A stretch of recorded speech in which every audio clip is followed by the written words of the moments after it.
These are the usage rate leaders by year in the last 10 NBA playoffs. And these are the results of every single player to actually utilize that style. 3 years ago, Kevin Durant decided to leave the most perfect style of basketball I've ever witnessed for a style that he really just left.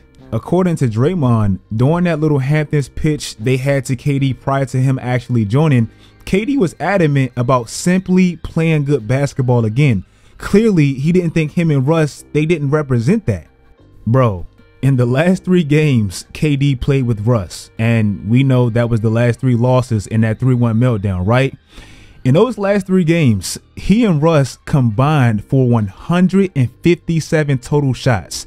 The rest of the team shot 109. That's damn near 50 more shots than the rest of the team from 2 guys. He wanted to leave that because we know heavy isolation basketball plateaus in the playoffs, and we've seen it time after time after time.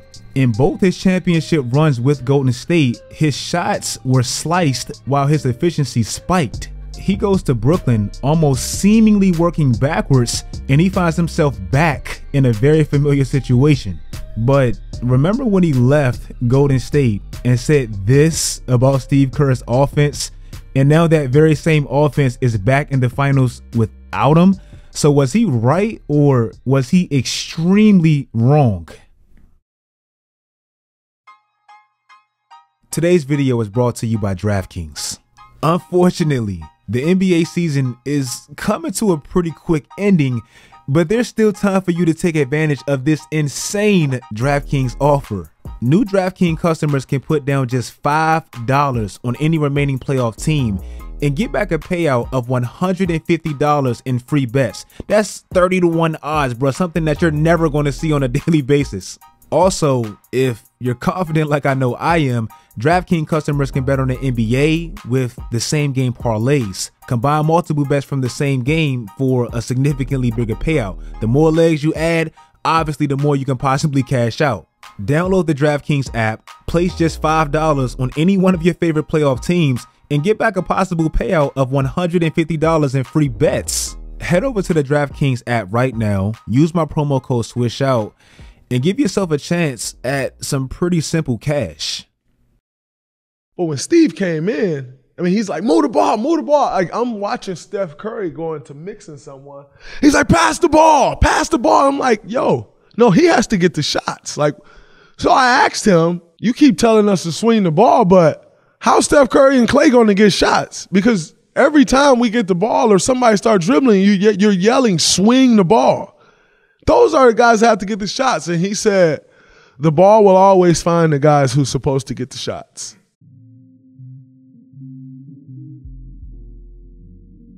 Even though they're fans, irritates the hell out of me at times, mainly because you can't critique them at all. You say one thing wrong about them, you are the devil. I still love Golden State's style and Steve Kerr's logic offensively. The ball will always find the right place. When KD left Golden State, he said this about Steve Kerr's system. The motion offense we run in Golden State only works to a certain extent. We can totally rely on our system for maybe the first 2 rounds. Then the next 2 rounds, we're going to have to mix in individual play. We got to throw some teams off because they're smarter in that round of the playoffs. So now I have to dive into my bag deep to create stuff on my own, off dribbles, ISOs, pick and rolls, more so than let the offense create points for me. Now, I'm not reading that to trash KD because I don't think he's 100% wrong. I've always said in the playoffs, you need players with half-court bags that can create something out of nothing. That's what a lot of these games come down to. Look at Miami right now. But the notion that a motion offense plateaus in the first 2 rounds, even though it may have some validity to it, I don't think that's 100% true, and it's proof to back that up against KD. The San Antonio Spurs in 2014, a team that actually beat Kevin Durant in the Western Conference Finals. This was a team that played some of the most beautiful basketball I've ever seen, and truly, they didn't have a player that played like a superstar dictating the tempo or playing heavy ISO ball at all. That season, the Spurs led the league in assists per game just like the Warriors this year. In the finals, where they were supposed to plateau, they out-assisted Miami by 51 assists.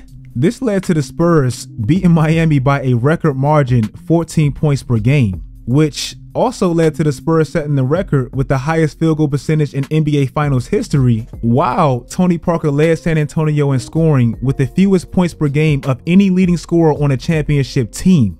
Miami was heavily reliant on LeBron pretty much being the system amongst himself, and ultimately that plateaued. San Antonio had almost 6 players with at least a 20% usage percentage. For those who don't know, that pretty much represents how much you have the ball in your hands. San Antonio had their main 6 guys all around the same percentile. Meanwhile, look at Miami's. It was just LeBron, Wade, and the rest, literally. And Wade wasn't even good in that series. So bringing it up to this year, Kevin Durant, when you really look at it, he went backwards to the style he desperately wanted to get away from. In all 3 years he played with Golden State, they either led the playoffs or were second in assists per game. So even when he had his heroic moments, the system/shield behind him put him in that position. So let's look at Kevin Durant's last 2 years in OKC, and let's look at his last 2 years in Brooklyn.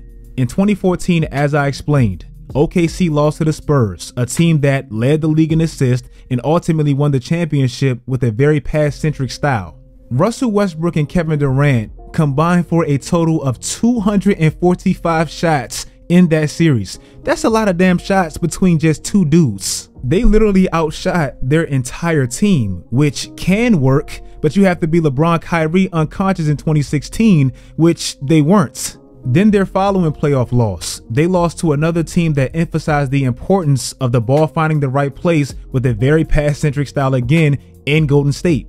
Sure, OKC's talent worked at first, and they did get a commanding 3-1 lead. And yes, Golden State, they needed heroic effort from their star pieces. But ultimately, OKC's one-dimensional, isolation-based style hit the wall, and they blew a 3-1 lead. In the first 4 games, in which they actually led 3-1, Russ and KD combined for about 42 shots a night. Still pretty high, but it's understandable given the surrounding talent they had. In the next 3 games, where they lost all 3, that 42 went all the way up to 52, where Russ was shooting like 25 and KD was shooting like 27 shots a night. Like I said, if anything, that style plateaus, and it's been proven time and time again.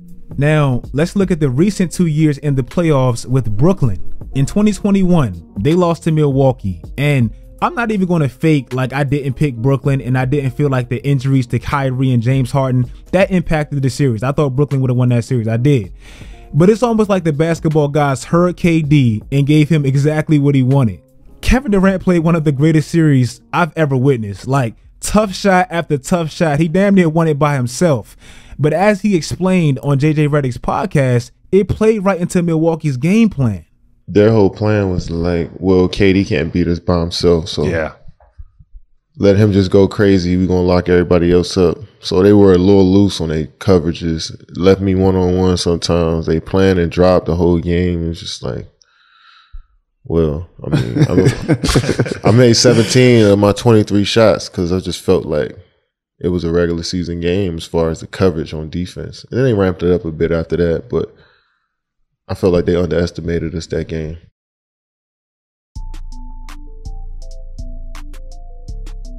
We had a playoff game, and he kept trying to score. And he was scoring, but we weren't getting anything going. Phil Jackson said, "Who's open?" He said, "John Paxson." I want you to trust your teammates early. What you're doing is you're getting to the rim, and then you're trying to hit them. I want you to trust the first guy, and then move. Still attack, still look to score, but trust these guys, okay? But nothing proves what he said about Steve's offense more wrong than this year. And bro, I'm not a KD hater. I met his mom. I love KD. I met his mom and his brother twice. We're from the same area, all that. It just feels like some type of ironic ass karma this year for some odd reason for the comments that he made that came off as a little bit of shade to Steve Kerr. That's it. I'm not a player, so clearly he knows way more basketball than I ever will. And I do believe his comments has a lot of truth to it, as I said in the beginning.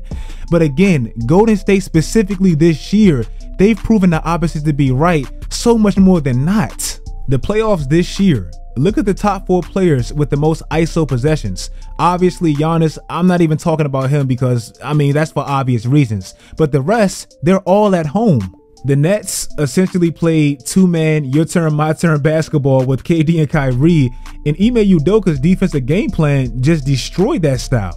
I mean, blitzing KD every time he crossed half court with like two dudes, swarming little ass Kyrie and making the others beat them, which didn't happen. KD shot the most in that series, and he had the ball in his hands the most out of any player that played in the series, and that allowed them to be the only team that didn't have a win in the entire playoffs. Like, again, that style, if anything, that's the one that plateaus. Now let's look at Golden State.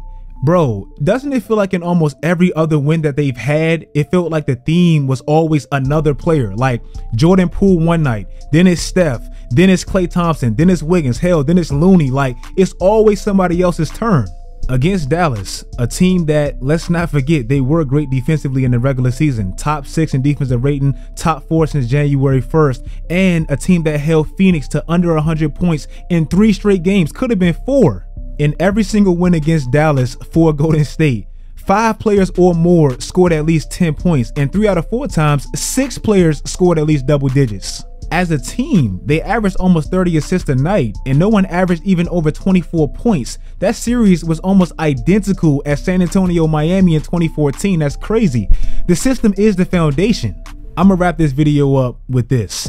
You know how Golden State played Memphis tough with Ja, and when Ja went down, it was like Memphis, they damn near got even tougher? I remember after they got toasted that night, losing by damn near 50, Draymond said something that really stood out to me.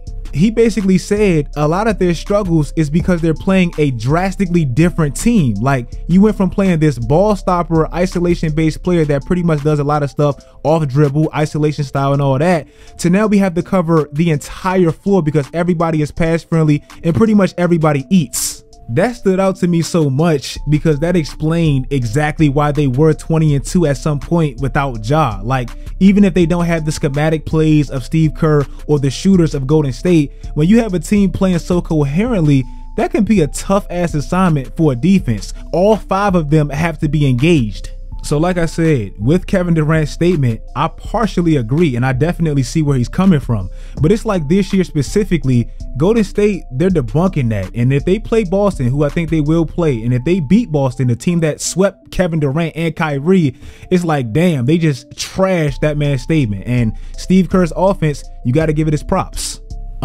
If you guys like this video, make sure you guys like the video, bro, like the video. I got inspired to make this video when I seen Stephen Curry win that MVP Western Conference Finals, whatever that's called. When he won that and he only averaged 23.8 points and everybody on the team ate, I was like, damn, bro, I remember when KD said that in 2019. That don't seem like that's facts right now. Everybody's eating and they're in the finals without that man. So I'm not trying to trash him, but I had to bring it back up. Make sure you guys follow my social media sites, turn on post notifications, do all that great stuff, guys. And until next time, as always, stay tuned.